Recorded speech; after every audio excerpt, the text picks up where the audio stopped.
En 1945, tras el final de la Segunda Contienda Mundial, surgiría la Organización de Naciones Unidas, conformada por 51 países a la cabeza de los vencedores en tan infame episodio. Así, tras la devastación estructural y moral de Europa y un coincidencial y decisivo impulso del controvertido magnate John D. Rockefeller, se decidiría, como sede de su secretaría, el Estado de Nueva York, Estados Unidos. Con casi 80 años allí, y por incumplimiento de Estados Unidos como anfitrión, Moscú lanza una original propuesta para una nueva ubicación de la sede. Aunque, como lo señalan algunos analistas, la problemática de la ONU no es un asunto meramente técnico, pues siendo creada presuntamente como un organismo transnacional para arbitrar los conflictos surgidos tras el fatídico evento mundial y mantener la paz y la seguridad internacional, con el paso del tiempo parece que solo se trató de una ilusión, pues lejos de tan loables propósitos, hoy la ONU es una pesadilla inútil y cara, extremadamente cara. Los detalles a continuación.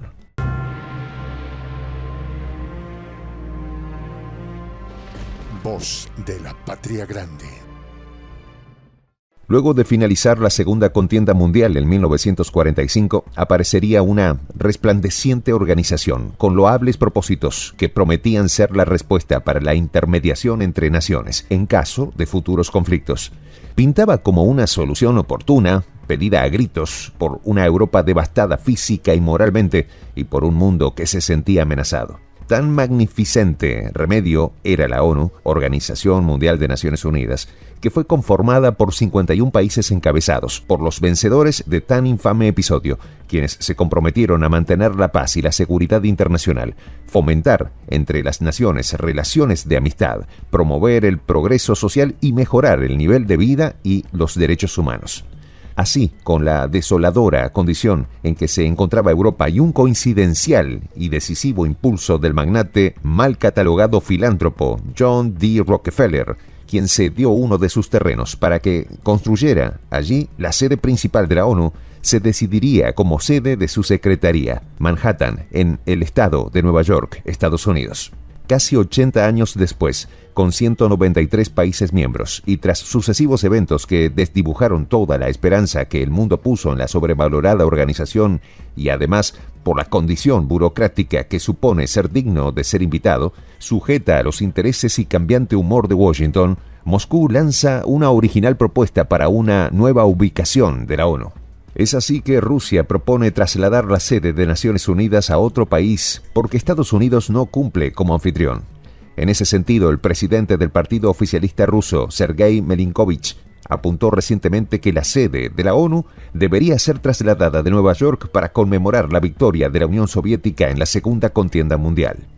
En ese contexto, y en lo que parecía ser solo una idea jocosa para fastidiar al tío Sam, el Consejo de Seguridad del país apoyó la idea bajo la justificada causal de que desde hace mucho que Washington no cumple con sus responsabilidades como anfitrión de la organización internacional. No obstante, todo sugiere que se trata de una propuesta seria cuando se señala que ya es hora de que se traslade la sede a otro país por un periodo igualmente largo al que la ha tenido Estados Unidos, es decir, 80 años, argumentando que es lógico que si la ONU fue establecida por las potencias vencedoras en la Segunda Contienda Mundial, entonces probablemente la sede de la ONU esté en Moscú. Por su parte, cuando el vicepresidente del Consejo de Seguridad ruso, Konstantin Kosachev, apoya la idea, pero advierte de algunas dificultades vinculadas con los enormes costos financieros, todo vuelve entonces a parecer un timo.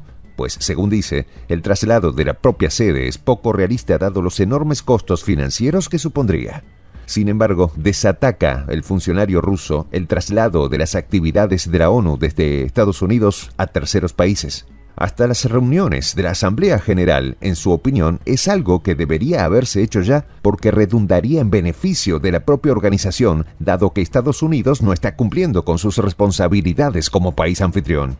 Además, Kosachev aseveró que las responsabilidades del anfitrión están específicamente estipuladas en el acuerdo actual entre la ONU y Estados Unidos. Bajo esas circunstancias, a principios de septiembre, el embajador de Moscú ante la ONU, Vasily Nevencia, denunció que Washington interrumpió la participación de Rusia en la reunión de ministros del Interior de la ONU.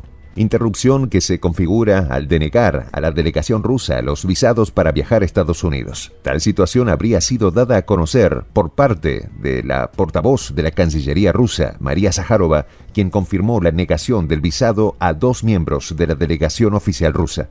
Fue así que el ministro de Exteriores ruso, Sergei Lavrov, solicitó a sus colegas dejar de recordar a Estados Unidos que Rusia necesita visados para poder asistir a la próxima Asamblea General de la ONU en la ciudad de Nueva York. El jefe de la diplomacia rusa reiteró que el secretario general de la organización, Antonio Guterres, tiene la obligación de garantizar la participación de todas las delegaciones en los eventos de la ONU. Cabe recordar entonces que según el acuerdo entre la ONU y Estados Unidos como anfitrión de la sede de la ONU, Washington no debe obstaculizar la participación de las delegaciones oficiales de los países miembros en las labores de la organización. Entonces, ¿qué le ha dado el poder de veto unilateral para impedir u obstaculizar la participación de algunos de sus miembros?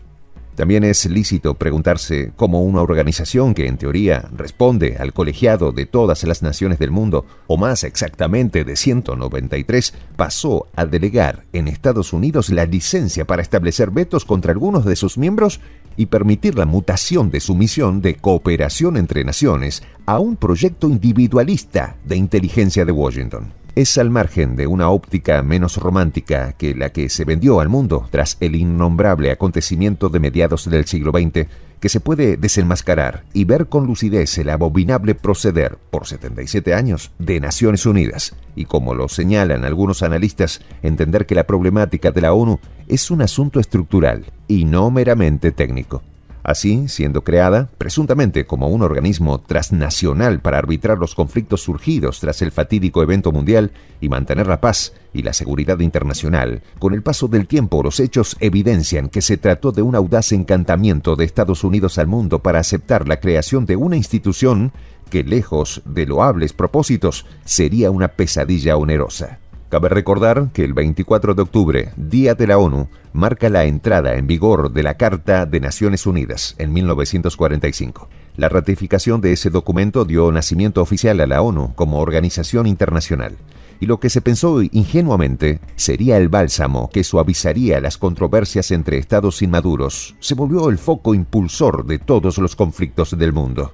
En línea con lo anterior, es necesario aclarar, a fuerza de evitar algún modo de trastorno cognitivo, a quien aún le conceda cierto propósito plausible a la fascinerosa Organización Mundial de Naciones Estimadas, que si bien cientos de investigaciones demuestran con datos verificables el fraude de la ONU, hay que salvar que el óxido que la corroe está en la cúspide y no siempre en los peldaños.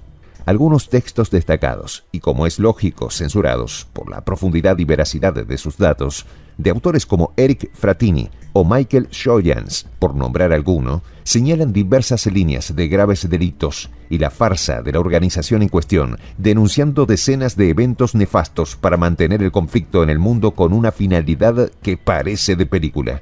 Siendo una cooperación de carácter privado ultraconservador, la ONU ha perpetrado sus viles pretensiones bajo la fachada de noble institución que vela por causas dignas, por lo que durante mucho tiempo fue difícil hacer una conexión directa entre el caos bélico de las naciones y la mano invisible, pero siempre presente de sus operadores en zonas de interés de Washington. Para desvelar un poco más el funcionamiento de carácter privado de la otrora insigne institución, Michael Joyans señala que desde el punto de vista objetivo, la ONU no es más que una casta de personas que nunca han sido elegidos democráticamente por medio de una votación que permita a la sociedad revocarles el poder en caso de ser necesario. Asignaciones meramente burocráticas, al igual que otras corporaciones de la misma estirpe como la Unión Europea, la OMS, el FMI, entre otras. En conjunto, los burócratas de la ONU más las ONGs financiadas por grandes grupos privados mundiales y legitimadas por la propia ONU presionan de diversas formas a los gobiernos nacionales para que se alineen a las propuestas de la organización. Con todo y las muchas cosas que hay que señalar en torno a la ONU, por ahora resta decir que con el paso del tiempo, esta, llamémosla, corporación burocrática, logró convertirse en uno de los grandes centros de manipulación en el mundo. Por lo que, pese a la original iniciativa de Moscú para darle otro aire lejos, de la mala influencia de Washington, demanda un desmantelamiento. Pues, como lo han cuestionado por largo tiempo decenas de analistas y reiteradamente algunos presidentes latinoamericanos, ¿para qué sirve la ONU? Una organización onerosa como ninguna, que carga en su espalda con la mezquina misión de dejar listo el mundo para establecer un gobierno mundial dirigido por la ideología azul y al mando de entes un poco más soterrados. Soy el J, Juan José del Castillo, director del canal Prensa Alternativa. Si quieres ser parte de la comunidad de la Patria Grande, suscríbete a nuestro canal. Si es que quieres que te lleguen las notificaciones cada vez que subimos un video, activa la campanita.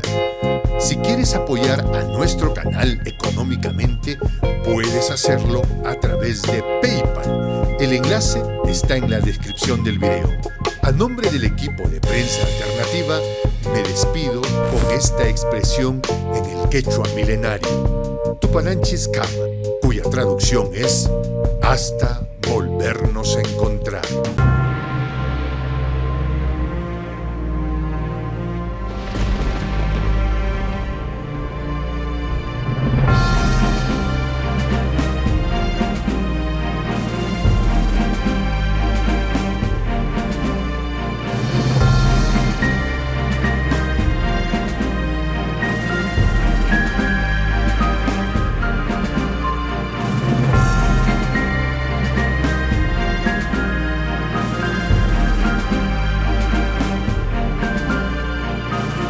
Voz de la Patria Grande.